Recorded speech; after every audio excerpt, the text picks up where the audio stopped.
வணக்கம் மக்களே. ரேஷன் அட்டை வைத்துள்ளவர்கள், அதாவது குறிப்பா மகளிர் உரிமை தொகை ரூபாய் 1000 யாரெல்லாம் வாங்கிட்டு இருக்கீங்களோ உங்களுக்கும், இன்னும் வாங்காதவர்களுக்கும் புதுப்பிதா விண்ணப்பிக்கிறதுக்கு காத்துட்டு இருக்காங்கன்னு சொல்லி அனைவருக்குமே சில முக்கியமான அறிவிப்புகள் இந்த ஜூன் மாதம் வெளியாயிருக்கு.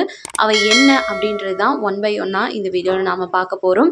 விண்ணப்பம் நிராகரிக்கப்பட்டவர்கள் அடுத்து என்ன செய்யணும், புதிய ரேஷன் கார்டுக்கு எப்போ பணம் வரும் அப்படின்ற அனைத்து விவரங்களையும் இந்த வீடியோவில் முழுமையாக கொடுத்துருக்கேன். ஸோ ஸ்கிப் பண்ணாமல் முழுமையாக பார்த்து முடிங்க. நம்ம சேனலை ஃபர்ஸ்ட் டைம் பார்க்குறீங்கன்னா மறக்காம லைக் பண்ணி சப்ஸ்கிரைப் பண்ணிக்கோங்க. அப்பதான் அரசாங்கம் அறிவிக்கிற அனைத்து உண்மையான அப்டேட்களும் உங்களுக்கு நோட்டிஃபிகேஷனாக வந்து சேரும். இப்போ வாங்க வீடியோக்குள்ள போயிடலாம். ரேஷன் அட்டை அப்படின்னு எடுத்துக்கிட்டோம்னா மத்திய மாநில அரசுகளோட அரசு சலுகைகள்ல இருந்து எல்லாமே பெற்றுக்க முடியும். அந்த ரேஷன் அட்டை இருந்ததுன்னா அதுவும் இல்லாமல் மாதம் நம்ம உணவுப் பொருட்களையும் வாங்கி பயனடைந்திருக்கலாம்.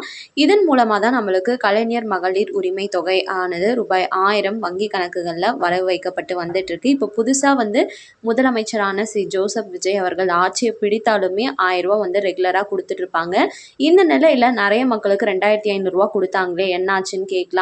நாங்கள் புதுசாக அப்ளை பண்ணவங்க எப்படி இதை பெறுறது அப்படின்லாம் கேட்பீங்க. அதுக்கு அரசு தரப்புல இருந்து சில முக்கியமான அறிவிப்புகளை கொண்டு வந்திருக்காங்க. அதில் கடந்த சில மாதங்களா புதுசாக ரேஷன் கார்டு வாங்கினவங்க அதிகமாக கேட்குற கேள்வி எப்போ பணம் வரும் அப்படின்றது தான். இதற்கு கடந்த 2 ஆண்டுகளில் புதிய ரேஷன் கார்டு வாங்கின தகுதியான குடும்ப தலைவிகள் இந்த திட்டத்தில் சேர்க்கிறதுக்கான தீவிரமான பரிசீலனை செஞ்சுட்டு வந்துட்டு இருக்காங்க. தகுதி வாய்ந்த நபர்கள், தகுதியற்ற நபர்கள் யாருன்னு செக் பண்ணுறதும் டிஜிட்டல் முறை மூலமாக இப்போ பரிசீலனை செஞ்சுட்டு வந்துட்டு இருக்காங்க.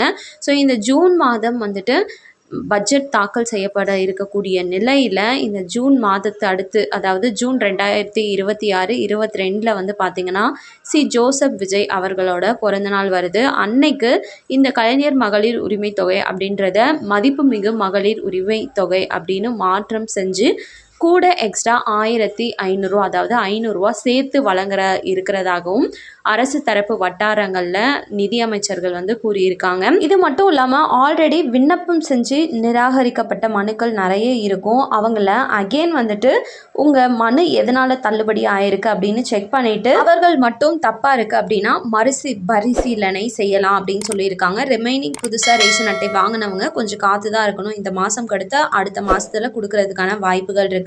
அதற்கு தேவையான ஆவணங்கள் என்ன, இந்த அமௌண்ட்டு வாங்குறதுக்கு அப்படின்னு பார்த்துடலாம் என்ன தகுதிகள் அப்படின்றது. அதுக்கு முன்னாடி நிறைய பேர் மெசேஜில் கேட்குறீங்க, 60 வயது மேற்பட்டவர்கள் எங்களுக்கு இந்த ரேஷன் அட்டையில் பணம் வராதா அப்படின்னு சொல்லிட்டு. நீங்கள் ஓஏ பணம் வாங்கிட்டு இருக்கீங்க அப்படின்னா உங்களுக்கு இதில் பணம் வராது. இன்கேஸ் இதுக்கு முன்னாடியும் வாங்கிட்டு இருக்கீங்க, இந்த ஓஏபி பணமோட ரேஷன் அட்டையில் கொடுக்கக்கூடிய மகளிர் உரிமை தொகையும் வாங்கிட்டு இருக்கீங்கன்னா நீங்கள் ஆட்டோமேட்டிக்காக இந்த மகளிர் உரிமை தொகையிலேருந்து ஓஏபிக்கே டிரான்ஸ்ஃபர் பண்ணிடுவாங்க. நீங்கள் அங்கே தான் போயிட்டு பணம் அப்படின்றது வாங்குற மாதிரி இருக்கும். இதற்கு மேலே புதுசாக ரேஷன் அட்டை விண்ணப்பிச்சிருக்கீங்க, வாங்குற போகிறீங்க, இல்லைனா நான் மகளிர் உரிமை தொகைக்கு விண்ணப்பமே செய்யலை, இப்போ பண்ணணும் அப்படின்னு நினைக்கிறவங்க எல்லாருமே இந்த தேவையான ஆவணங்களை நோட் பண்ணி வச்சுக்கோங்க. ஏன்னா உங்களுக்கு அந்த ஃபார்ம் கொடுத்ததுமே ஃபில்அப் பண்ணி நீங்கள் கொடுக்குற மாதிரி இருக்கும். அதுக்கு முன்னாடியே உங்ககிட்ட இருக்கிறது தான் பெட்டர். கம்பல்சரி பார்த்தீங்கன்னா ஆதார் அட்டை, குடும்பத்தில் இருக்கக்கூடிய தலைவர்களாக இருக்காங்க அப்படின்னா ஒன்றும் பிரச்சனை இல்லை. உங்களோட வருமானமானது குடும்பத்தை சார்ந்து 2.5 லட்சம் ரூபாய்க்கு கீழே இருக்கணும். இப்படி இருந்தால் யாருனாலும் விண்ணப்பம் செய்யலாம். ஆனால் அந்த குடும்பத்தில் இருக்கக்கூடிய பெண்களுக்கு மட்டும்தான் இது பொருந்தும். ஸோ பெண்களோட ஆதார் அட்டை, அட்ரஸ் ப்ரூஃப்காக உங்ககிட்ட மின் கட்டண ரசீது கேட்குறதுக்கான சான்சஸ் இருக்குது.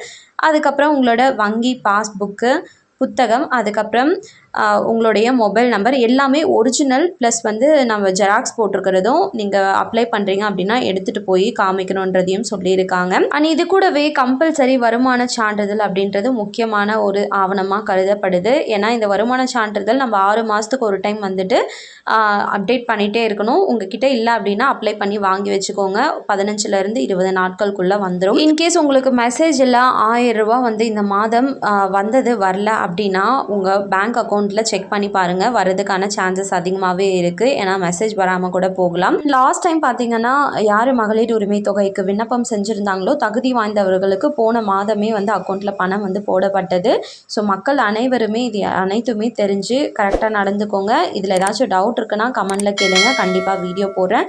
மேலும் அரசாங்கம் அறிவிக்கிற அனைத்து உண்மையான அப்டேட்களையும் உடனுக்குடனே தெரிஞ்சுக்க நம்ம சேனலை சப்ஸ்கிரைப் பண்ணிவிடுங்க. வீடியோ பயனுள்ளதாக இருந்ததுன்னா மறக்காமல் ஒரு லைக் பட்டனையும் தட்டி விட்டுருங்க. நிறைய பேருக்கு ஷேரும் பண்ணுங்கள். அது மூலமாக அவங்களும் பயன்பெறட்டும். நன்றி. மீண்டும் அடுத்த வீடியோவில் உங்களை சந்திக்கிறேன்.